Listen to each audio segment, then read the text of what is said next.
London will need almost 500,000 new homes over the next decade. Achieving this will involve innovative thinking about design, planning, infrastructure and funding. We came up with an idea. What if we develop over public buildings in London?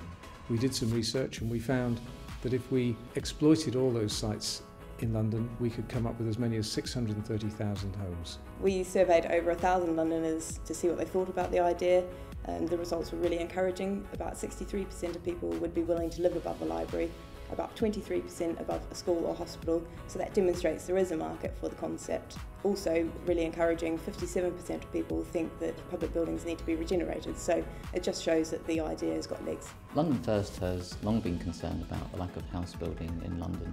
We know we have a rising population and we know that a lack of house building is affecting the city's competitiveness. What we need are bold ideas to help us tackle this problem.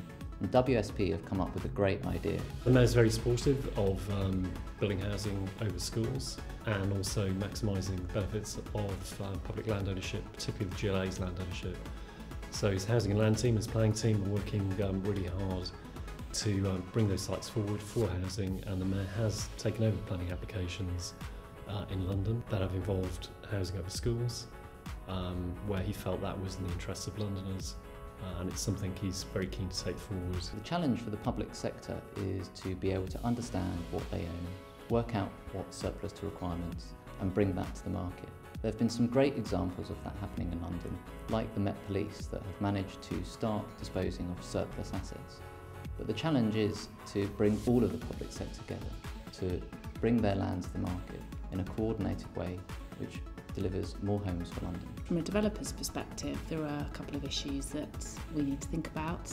Certainly there's a challenge of how you might deliver this with an operational asset, a hospital or medical facility that's up and running. How do you build development over and above that? The other thing I think that needs thinking about is how it's going to be funded.